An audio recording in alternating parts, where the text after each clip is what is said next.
Hola, muy buenas, ¿qué tal? ¿Cómo estáis? En la 11ª etapa de este Tour de Francia del año 2022, la Ronda Gala vuelve al Col de Granon 36 años después. Un puertarraco que se corona a 2.413 metros de altitud y mantuvo el récord durante 25 años de final de etapa más alto en la historia del Tour de Francia. Hasta que en el año 2011, en la etapa 18 que salía desde Pinerolo, en Italia, acabara a 2.645 metros en la cumbre del Galibier. Un día en el que ganaba de manera espectacular y en solitario el luxemburgués Andy Schleck con un valiente ataque a 62 kilómetros de meta. El Col de Granon es un puerto de montaña situado en plenos Alpes y que arranca desde el valle de Serre-Chevalier a muy pocos kilómetros de Briançon.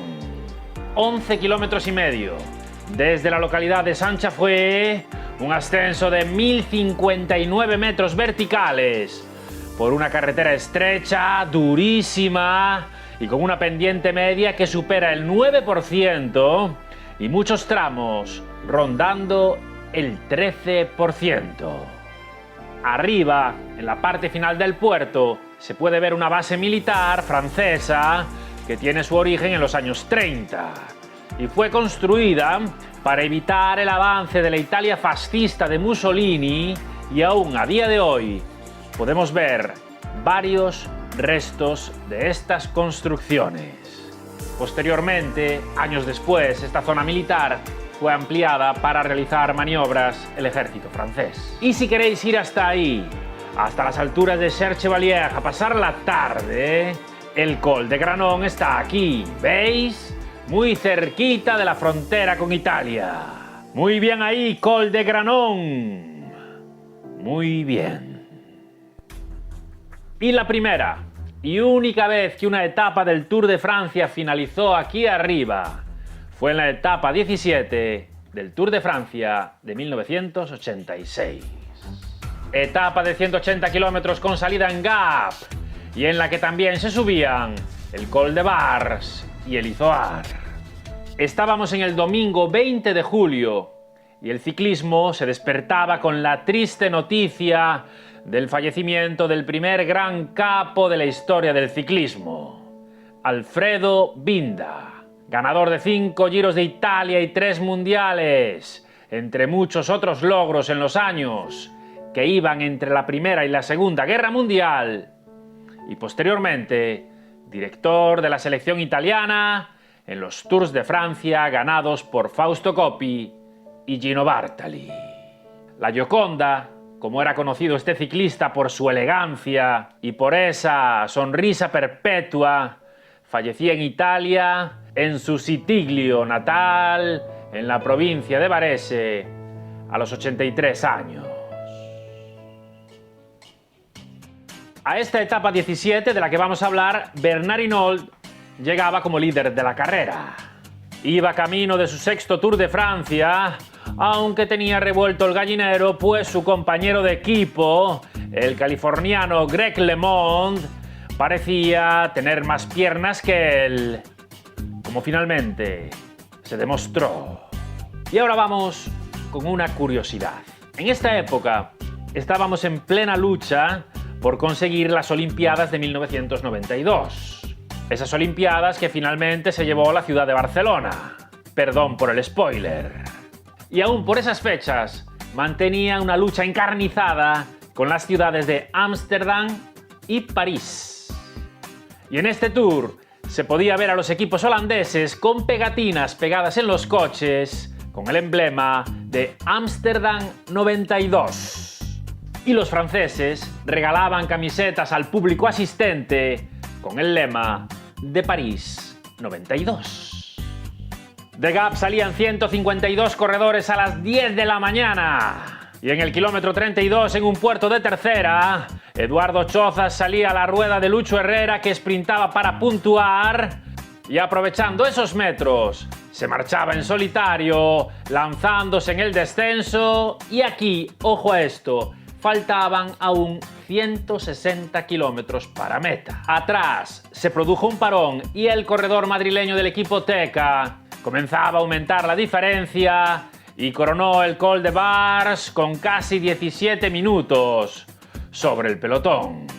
Chozas en este momento tenía 26 años y acababa de fichar por el equipo Tecca, procedente del Reynolds.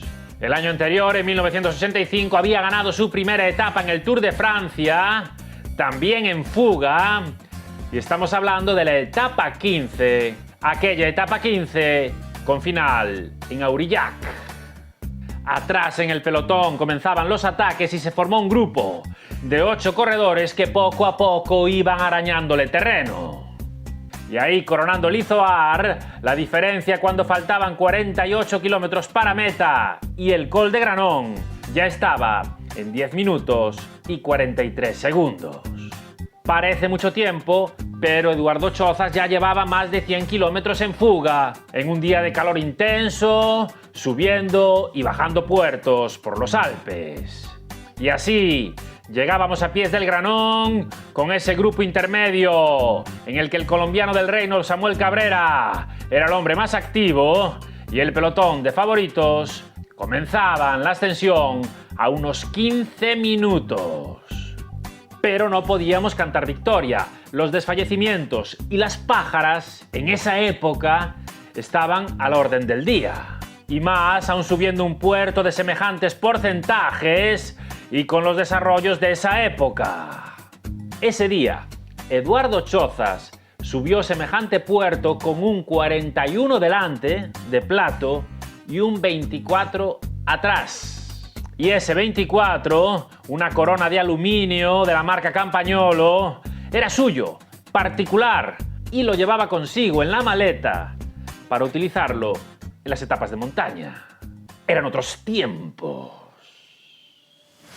Y así comenzaban los ataques en la parte trasera. El suizo Urs Zimmermann, tercero en la general, se marchaba con Greg LeMond, ahí muy pegado a su rueda, quedándose ahí cortado el líder Bernard Hinault, y poco después también lo hacían Pedro Perico Delgado y el gallego Álvaro Pino. Un corredor del que se esperaban grandes gestas, pues venía de ganar la Vuelta a España. La Vuelta a España se celebraba en abril. Urs Zimmermann hizo una subida espectacular, cazando ahí uno a todos los integrantes de la fuga, con LeMond ahí a su rueda, sin dar un solo relevo. El californiano tenía la excusa de que Bernard Hinault era su compañero de equipo y venía ahí por atrás. Y este dúo cabecero iban cazando a todos, menos a un agónico Eduardo Chozas, que cada vez veía más cerca ahí una victoria que se le había resistido en la primera etapa pirenaica de este Tour, una etapa en la que fue cazado in extremis por un Bernard Hinault desatado, pero hoy sí, ahí está el corredor de Tecca, iba a ganar ahí a su manera, con una fuga lejana de casi 160 kilómetros en solitario, y ahí está, entrando en meta, la meta situada a 2.413 metros de altitud, y ahí vemos la alegría en el seno del equipo Tecca. Una alegría para todos y entre ellos para su preparador, que en esa época su preparador era un jovencísimo Manolo Saiz. Fue la segunda de las 4 victorias de etapa en el Tour de Francia que consiguió en su carrera deportiva este batallador incansable llamado Eduardo Chozas. Su tercera victoria iba a ser al año siguiente, en 1987, en Morcín, también con el Tecca, y la cuarta en el Tour de Francia de 1990, etapa con final en Saint-Étienne, y ya en las filas de la 11 y ya con Manolo Saiz al volante del coche. Eduardo Chozas estará este año en el Col de Granón como invitado especial por el Tour de Francia para presidir esta etapa 11. Una jornada algo más corta que la de 1986, 151 kilómetros. Chozas anduvo más tiempo en fuga. Se saldrá de Albertville y se subirá y bajará al Galibier por la cara del Telegraph para finalizar 36 años después en la cima del Col de Granon. ¿Y a ti qué te parece esta etapa? ¿Te parece un poquito corta? ¿Le meterías algún puerto más? ¿Hay algún ciclista en el pelotón que se parezca en valentía a Eduardo Chozas? Comenta todo lo que quieras aquí abajo. Deja aquí tu impronta, que seguro será bastante más interesante y acertado que todo lo que pude haber soltado yo en todo este rato. ¡Chao!